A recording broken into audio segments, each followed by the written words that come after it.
Bien, muy buenos días. Estamos en directo noticias con el ingeniero Andrés Jusín. Él es director del Observatorio de Políticas Públicas de la Universidad Privada de Bolivia, la UPB. Ingeniero Andrés Jusín, muy buenos días. Gracias por este tiempo y gracias por, sobre todo, darse unos minutos para poder explicarnos este importante estudio que ha revelado su dirección bajo el Observatorio de Políticas Públicas acerca de las muertes que hemos tenido en Bolivia por la sensible pandemia del COVID. Muchas gracias y bienvenido. Señor Costas, es un placer además dirigirme a todo su público a través suyo para informar qué es lo que ha estado haciendo la OPB y cuál es la metodología del estudio de exceso de muertes por COVID y las muertes por COVID que hemos estado haciendo como universidad. Le voy a compartir pantalla mostrándole para explicar la metodología, que no es una metodología única en Bolivia, sino que es una metodología que se ha copiado, que se ha adaptado de lo que se está haciendo en el resto del mundo, ¿no? Desde el principio de la pandemia se supo que esta enfermedad, en especial el COVID, comparado con las anteriores pandemias, las últimas de los años 2012 y 2014, el SARS y el MERS, iba a generar un subregistro abundante. Iba a generar un registro abundante porque, en primer lugar, no todo aquel que se infecta enferma. De hecho, las estadísticas muestran que una proporción mayor al 50% es la gente que realmente enferma por el COVID. Es decir, que tiene algún síntoma, temperatura, tos, dolor de cabeza. El otro 50% se infecta, pero no enferma, y no llega a enterarse que se ha infectado, ¿no?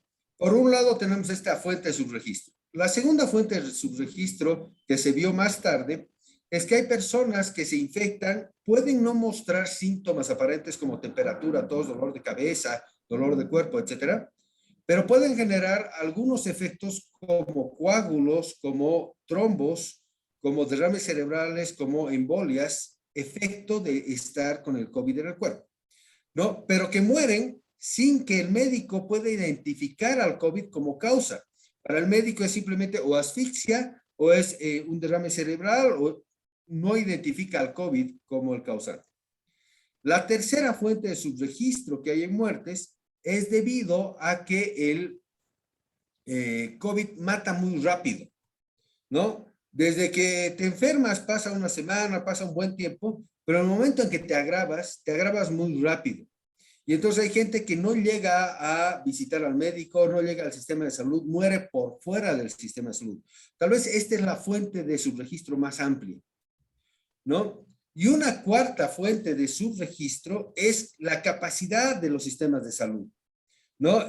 Rápidamente, sobre todo en los picos, los sistemas de salud colapsan, ya no pueden absorber más personas, las personas se quedan por fuera del sistema de salud, no se pueden hacer pruebas y obviamente un médico no puede hacer un acta de defunción diciendo esta persona murió de COVID si no tiene el examen de COVID al frente, ¿no? Esto se vio en todo el mundo, pero en especial se vio en Occidente, porque en Occidente hemos tenido políticas un poco más laxas, nuestro seguimiento epidemiológico es más laxo de lo que se tuvo en China, Corea del Sur, Taiwán, Tailandia, etc. Y entonces ahí viene este gráfico, ¿no? Lo que se ha buscado para tratar de conocer las cifras reales de muertos producto del COVID ha sido los registros de mortalidad. Y entonces lo que se ha buscado, lo que he buscado como investigador, porque yo comencé este trabajo como investigador individual el año pasado y porque soy además estudiante doctoral de la OPB, ¿no? Entonces, lo que se ha hecho afuera es buscar los registros de muertos, ¿no? Nosotros tenemos el servicio de registro cívico que se llama CERESI, depende del Tribunal Supremo Electoral. Entonces, se ha buscado los registros de los últimos años del CERESI. En el exterior normalmente lo que buscan hacer es una serie de tiempo de 5 a 6 años de los últimos años antes de la pandemia para generar lo que se llama una línea base, que podría ser esta línea punteada que te estoy mostrando en la pantalla compartida, ¿no? Esta línea punteada se obtiene de generar un promedio o una regresión lineal, un pronóstico a través de regresión lineal de lo que tendríamos que tener en muertes si es que no hubiera habido COVID, ¿no? Y entonces, estos serían como las muertes el 2020 si no hubiera habido COVID. O sea, todas las causas, digámosle, normales de muerte, accidentes, resfríos mal curados, no sé, operaciones mal realizadas, pero que se dan de manera, digámosle, rutinaria dentro de una sociedad. En Bolivia, por ejemplo, y vamos a ver luego las estadísticas cuando tú las compartas, tenemos alrededor o un poco más de 4.000 muertes mensuales, ¿no? Entonces, lo que generamos es esta línea base para saber cuántos deberían haber muerto en condiciones normales. A partir de eso, lo que hacemos con el registro del último año es ver el exceso de muertes, ¿no? Por decir, en Bolivia, el mes de julio del año pasado, tú deberías haber tenido unas 4.200 muertes, pero has tenido 15.000. ¿Qué son estas 11.000 muertes adicionales? Son producto del COVID, de acuerdo a la tipología que te he dado del exceso de las muertes que no pueden ser registradas realmente como COVID, que están por fuera del sistema de salud, que no lo está viendo ni el gobierno nacional ni los departamentales ni municipales. Entonces, generas esta línea base y entonces encuentras este exceso de muertes en función del registro que tiene que hacer la gente de sus parientes muertos, ¿no? Esto ya lo hizo, bueno, tienes aquí el exceso total y en teoría tendrías aquí en rojo la cantidad de muertos que debería haberse registrado, porque son los muertos que realmente has podido encontrar, que están con su certificado de COVID, que murieron en la UTI, que murieron en la unidad de terapia intensiva o que murieron en el mismo hospital, pero lo rojo es lo que realmente has podido registrar. Y lo que queda en plomo, esta diferencia con el exceso de muertes, es el subregistro. Claro, en esta gráfica el subregistro sería pequeñito, ¿no? El subregistro en otros países, por ejemplo, en el Ecuador, al 31 de mayo, para que nos demos cuenta que no somos los únicos que tenemos un subregistro fuerte, en Ecuador, hasta mayo del año pasado, tenían 3.358 muertes registradas oficialmente. O sea, esta gente que murió en un hospital con un certificado de que estaba infectado con COVID.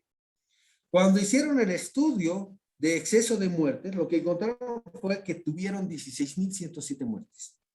Más de 5 veces la cantidad de muertos que habían podido registrar oficialmente, ¿no? Entonces, ya en la gráfica que puso la BBC o compartió la BBC, esta es la parte rojita que muestra los muertos oficialmente registrados y el exceso es toda la parte magenta. También hizo esto el Perú. Al 31 de mayo, el Perú registraba oficialmente estas personas que murieron con un acta donde decía murió por COVID, eran 4.638 muertes. El exceso de muertes mostraba que habían habido 14.287, ¿no? Más o menos 3 veces más de lo que habían podido registrar oficialmente. Lo mismo podemos ver en Chile, claro, Chile tiene un sistema de salud más abultado, más poderoso, digámosle, y el registro de muertes oficiales por COVID al 31 de mayo mostraba 1.053 muertes, cuando el exceso de muertes registrado era de 2.181, ¿no? Aquí bajó la proporción a solo dos muertes en exceso por cada muerte registrada, ¿no? Esto es lo que se ha hecho en Bolivia. Y ahora, si quieres, puedes compartir por la pantalla para Claro que sí. página Ingeniero, web del entonces, UPB. esto quiere decir que hay un subregistro que no está siendo publicado, por lo menos en los medios de comunicación tradicionales, no se está publicando ante la opinión pública y de alguna manera los datos oficiales están ocultando esta información subregistrada. No están, yo no, en ningún momento en esta investigación estamos aduciendo o queriendo decir que el gobierno o que los datos oficiales quieren ocultar los datos reales, para nada, Y no solo en ¿no? Bolivia, ¿no? Por la Es que no experiencia quieren que mencionaba ocultar, también lo en que Perú, pasa es Chile. que no los ven, Ya, ¿no? Esto no es un trabajo que se hace en campo con los enfermos de COVID, ¿no? Esta diferencia que hemos encontrado entre el exceso y las muertes oficiales, ¿no? Se da por lo que te he explicado en un principio, ¿no? Ah, bueno, hay una quinta fuente de subregistro, por ejemplo, en el área rural, ¿no? En el área rural no tienes acceso a pruebas, ¿no? Para vos se te murió de un resfrío. Y claro. además, también puede haber en este caso, un subregistro en el trabajo que yo estoy haciendo, porque en el área rural tardan más en registrar a sus muertos. De hecho, solo lo hacen cuando les imprime la necesidad de traspasar nombres de terrenos, de automóviles, de alguna propiedad para de los difuntos hacia sus hijos o hacia sus parientes. Entonces, no es que ningún sistema estatal está buscando ocultar estas cifras o está tratando de camuflar estas cifras. La verdad es que ningún sistema estatal las está viendo en su sistema de salud.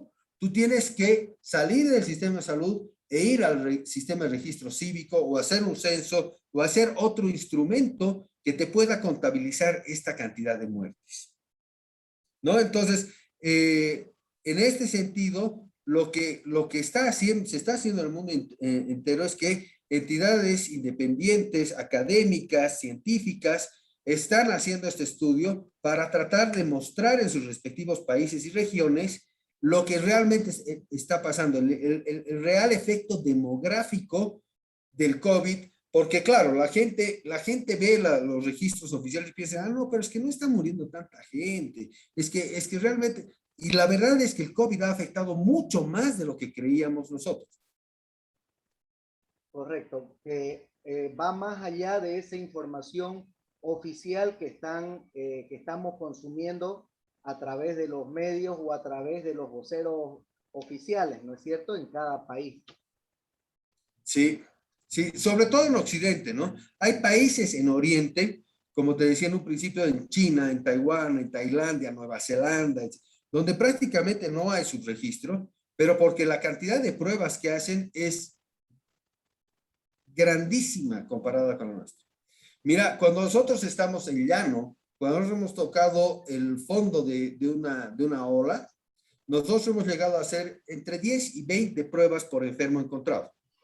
No, pero como máximo, ¿no? Para controlar y no tener su registro, estos países que te he mencionado llegan a hacer más de 100 pruebas por enfermo encontrado, ¿no? Y entonces, claro, no es que salen a hacer al primero que se encuentran en la calle, sino que tienen un seguimiento epidemiológico muy, muy disciplinado, ¿no? O sea, si tú te enfermas, le hacen pruebas a toda tu familia, a todos tus compañeros de trabajo, a todos los contactos que hayas tenido las últimas 3 semanas para encontrar todo rastro de virus, ¿no?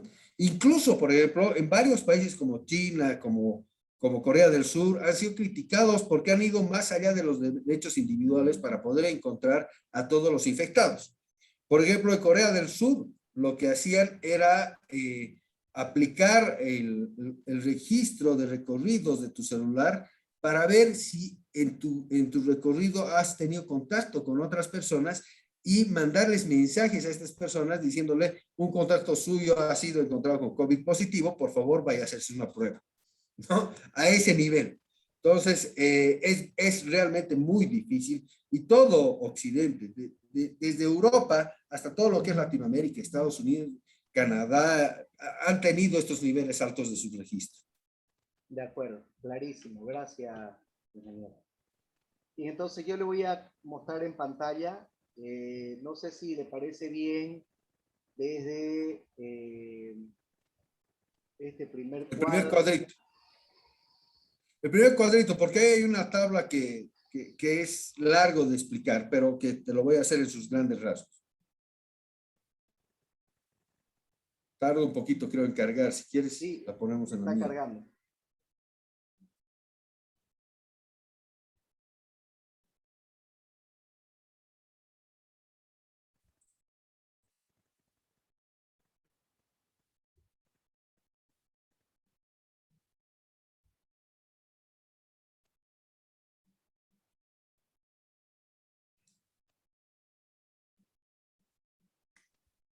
Ahí está.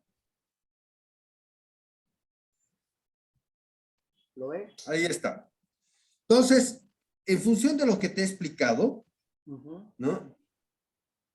Aquí tenemos una línea amarilla que es bien difícil hacer notar, he buscado el color que más resalte, y una área azul, ¿no? El área azul son las muertes calculadas, inferidas a través de una regresión lineal, y la parte amarilla es a través de un promedio mensual. En ambos casos, se ha tomado la serie de tiempo generada en cada uno de los meses. Es decir, tú tenías la cantidad de muertos de enero del 2014, de enero del 2015, de enero del 2016, de enero del 2017, de enero del 2018 y de enero del 2019. Le hemos sacado un promedio a todos estos eneros y eso es el límite del amarillo.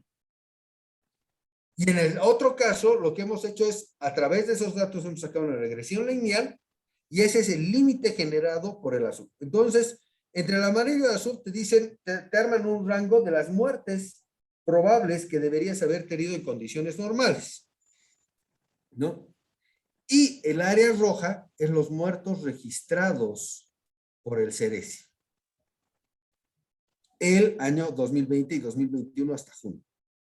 ¿No es cierto? Entonces, si te fijas, en marzo está prácticamente en lo esperado, ¿no? Porque todavía recién el 10 de marzo se habían reportado los primeros 2 casos de muertes, ¿no? Y se llamó inmediatamente a cuarentena, y la cuarentena fue tan dura, tan fuerte y tan disciplinada, que si te das cuenta, en abril tenemos menos muertes de las esperadas estadísticamente. Esto es porque la gente dejó de salir, dejó de ir a trabajar, hubieron menos accidentes de tránsito, menos accidentes laborales. La gente al quedarse en casa se cuidó de estas muertes, digámosle, normales o, digamos, estadísticamente concurrentes, ¿no es cierto? Pero en mayo, que se empieza a aflojar la cuarentena, no te olvides que en mayo ya empezaron a soltar los primeros sectores económicos, ¿no? La construcción, la minería y el comercio fueron soltados ya con ciertos permisos, etcétera. Si te das cuenta, ya las muertes llegan al normal, pero en junio se dispara, ¿no? Junio ya en el país tenemos 8,000 muertes comparadas con las 4,000 y piquito que deberías haber tenido ese mes. Y julio, que es el pico de la pandemia a nivel nacional, claro, llegas a las 15,000 muertes cuando deberías haber tenido aproximadamente 4,000 y piquito, ¿no? Todo esto que está aquí arriba es el exceso de muertes que hemos calculado de manera mensual hasta el mes de junio, y en los siguientes días van a cargar el mes de julio más. Seguro. ¿Vamos bajando? ¿Sí?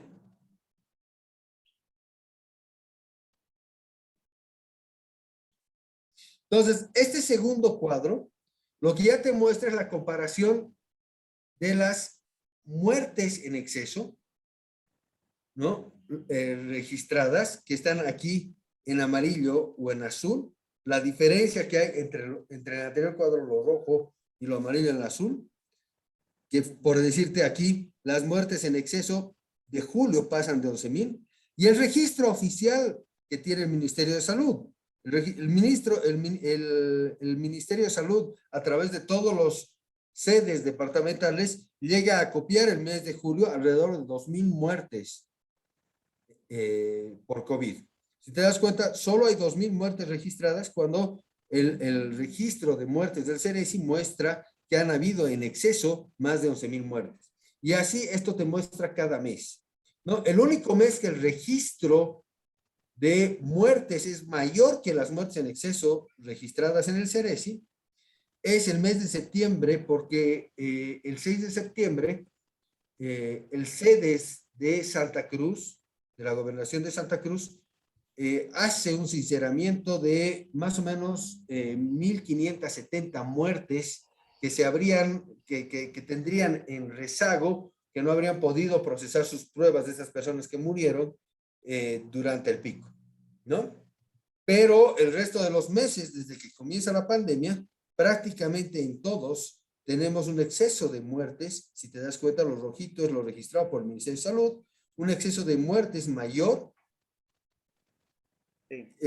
Lo amarillo y lo azul es el exceso de muertes calculado arriba, mayor al registro de muertes oficiales, ¿no? Ya en la tabla abajo, que está muy plagada de números, yo sé, pero la idea es dar la mayor transparencia posible al público.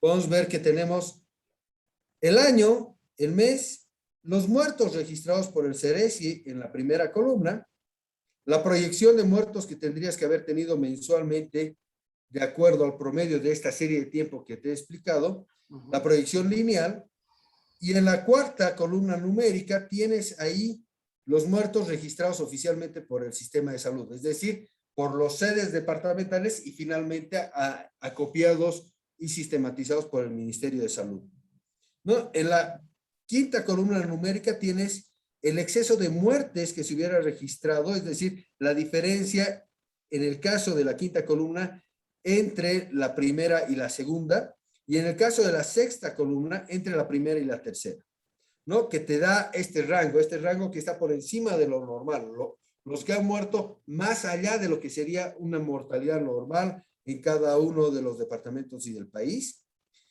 Y en la séptima y octava columna, lo que tienes es los muertos que serían computables a partir del exceso de muertos. Por ejemplo, en el mes de marzo nosotros ponemos 6, porque en el mes de marzo no creemos que hay un efecto de exceso de mortalidad por el COVID. De hecho, solo habían 6 muertes, habíamos entrado en cuarentena, todo lo que habíamos hablado al principio. Sí. Lo mismo el mes de abril. ¿No? De hecho, el mes de abril tuvimos un exceso negativo, ¿no ve? Tuvimos menos muertes de los normales. Pero ya si nos damos cuenta, el mes de junio tenemos un exceso que va por los 3.845 cuando el registro era 810. Entonces, se mantiene el número que hemos calculado como exceso. El mes de julio lo mismo, el mes de agosto lo mismo, pero el mes de septiembre volvemos al registro oficial porque el registro oficial es el mayor. Y entonces, hacemos el cálculo de los muertos computables entre el exceso de muertos y el registro oficial de muertos de manera mensual, tanto con una base como promedio y como una base como la proyección lineal. ¿Por qué escojo las dos? Primero porque la base promedio es lo que se utiliza más internacionalmente, se está utilizando más internacionalmente.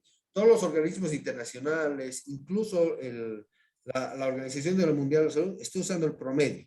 Pero estaba usando el promedio en un inicio porque se suponía que esto no iba a durar más de un año. Y entonces, cuando tú usas el promedio, pierdes el efecto del crecimiento poblacional y por lo tanto también perder el efecto de la cantidad de muertes que deberías tener mensualmente. Si te das cuenta, por ejemplo, cuando vemos la proyección lineal, en mayo del 2021 y mayo del 2020 es el mismo, porque el promedio se va a mantener igual. No, te estoy hablando en la segunda columna, el penúltimo dato y el tercer dato, ¿no? Son el mismo, porque no hay un efecto calculable del crecimiento poblacional y en este caso el crecimiento de muertes. En cambio, si vemos por la regresión, en mayo del 2020 tienes 4.436 muertes esperadas, cuando en mayo del 2021 tienes 4.487.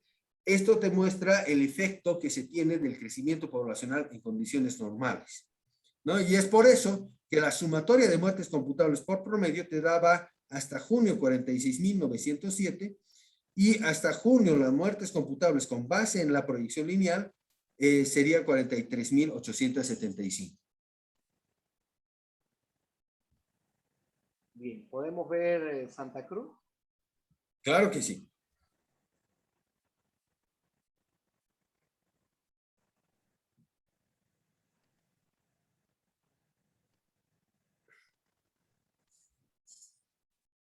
Vamos a esperar que cargue unos segundos.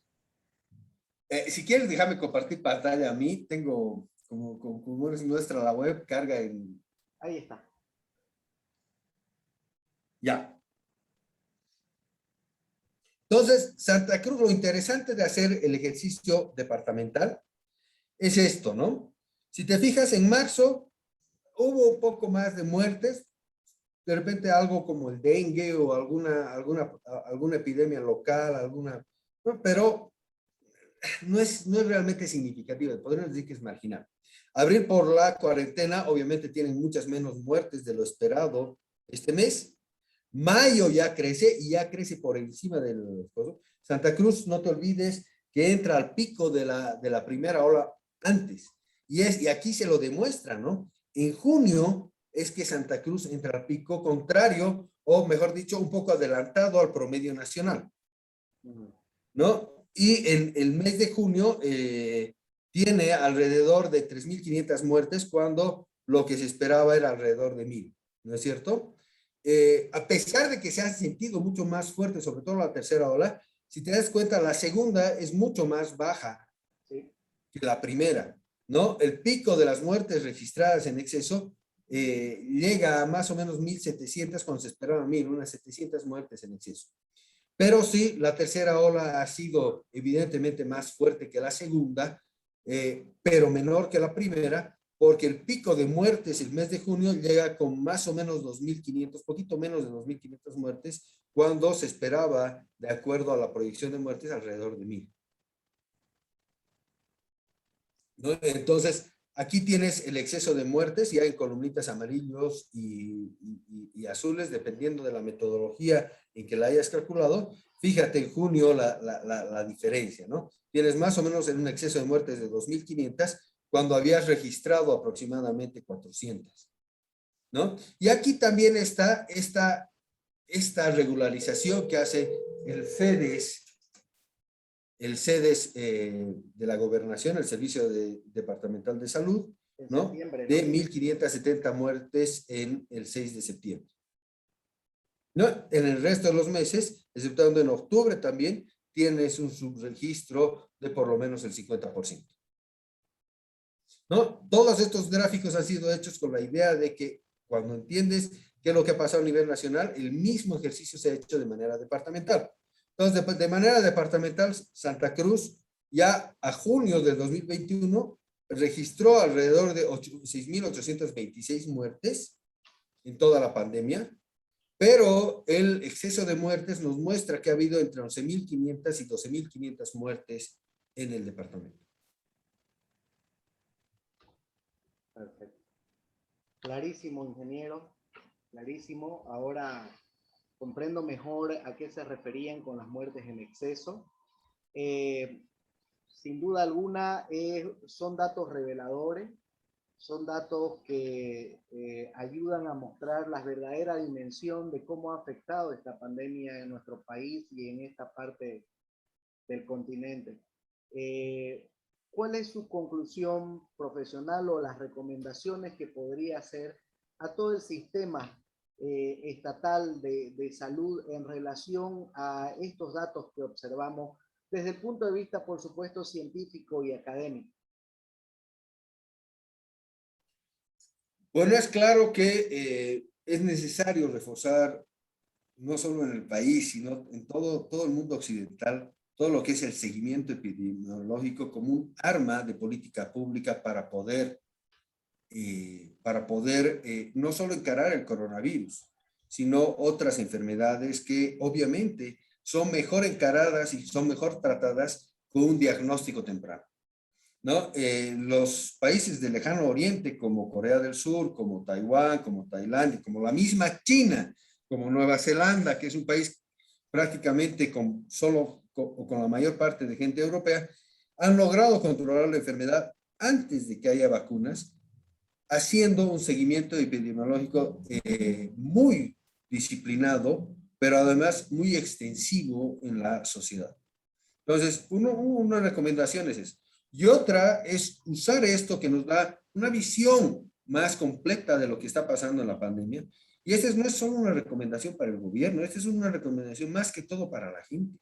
Que no se descuide y que se vacune, ¿no? Ya es evidente que las UTIs a nivel mundial se están llenando, UTIs, las unidades de terapia intensiva, se están llenando de la gente que no se está vacunando, ¿no? La probabilidad de llegar a una unidad de terapia intensiva es mucho mayor si no te vacunas.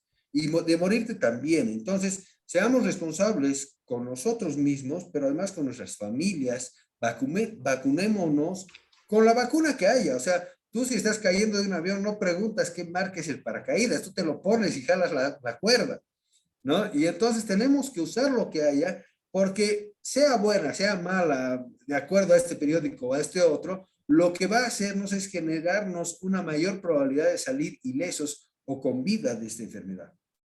Así es, totalmente de acuerdo, ingeniero. Un poquito para ir cerrando, explíquenos un poco acerca del Observatorio de Políticas Públicas de la UPB, cómo funciona, en qué otras temáticas de repente o áreas está trabajando. Bueno, el Observatorio de Políticas Públicas, como puedes ver en su página inicial, ya ha encarado dos iniciativas.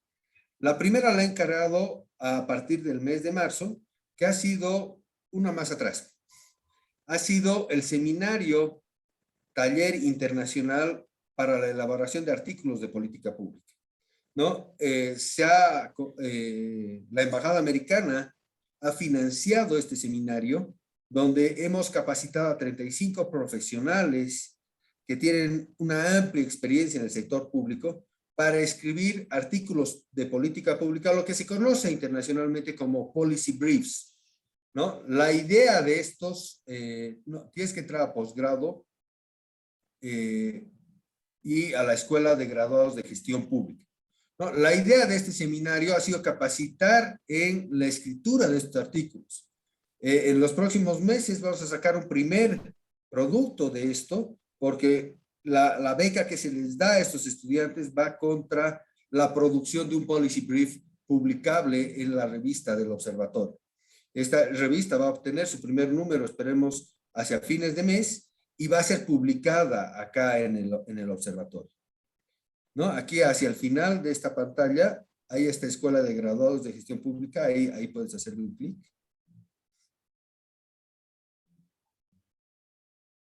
¿No? Y entonces, esta primera publicación lo que va a merecer es, tiene 9 policy briefs, los primeros 9 que fueron publicados del seminario, o que están siendo publicados del seminario, y la idea es que, como todo artículo de política pública y policy brief, no es un documento escrito en piedra, es más bien un instrumento de debate, un instrumento que llama al debate, que te muestra una problemática social y una posible solución propuesta por el autor, ¿no? Pero cuya idea es ponerlo a disposición de la sociedad para comenzar un debate de cómo encarar. ¿Ve? Entonces aquí tienes los dos proyectos, ¿no? Este seminario taller internacional que está a la izquierda, que fue financiado por la embajada, y este seguimiento, y este que acabamos de ver, que es el seguimiento a las muertes en exceso y muertes por COVID, ¿no? En este seguimiento de muertes, te adelanto, los datos nacionales van a ser actualizados al mes de julio en los próximos días, y vamos a culminar con el cargado de los datos de todos los departamentos del país, esto con la idea de que los sedes departamentales y el gobierno y la población en general pueda utilizar estos datos para ajustar sus políticas públicas, y la gente para ajustar su comportamiento y cuidarse más, tanto manteniendo distancia social, usando los barbijos, usando todas las precauciones del caso, como vacunándose para evitar enfermarse y enfermar a sus familias. Muy bien. Muchísimas gracias, ingeniero Usín. La verdad que gracias por compartir estos datos reveladores a través de una metodología bastante interesante, bastante completa, y es importante el trabajo, sin lugar a dudas, que hace la Universidad Privada Boliviana, como ese apoyo, como esa contribución académica y científica que realiza para la comunidad. Importantísimo, sin duda alguna, cumpliendo su rol también, ¿no es cierto? La ciencia en este campo. Le agradecemos mucho su tiempo y esperamos tenerlo siempre con esa misma predisposición para con nosotros, ingeniero. Muy amable. Señor Costas, el placer es todo mío. Santa Cruz es una ciudad y un departamento que estimamos mucho en la UPB. Tenemos un nuevo campus allá, ¿no? Y la idea de este proyecto es ayudar a la comunidad, ¿no? La UPB es una universidad sin fines de lucro, es una fundación educativa, y obviamente Cuando se tienen datos como este, tenemos la obligación de socializarlos, no solo como académicos, sino como un ente o una institución que se debe a su sociedad. Perfecto, muy bien, muy amable. Gracias a Ingeniero Usín y Gracias, señor gracias a la Costas. Universidad Privada Boliviana.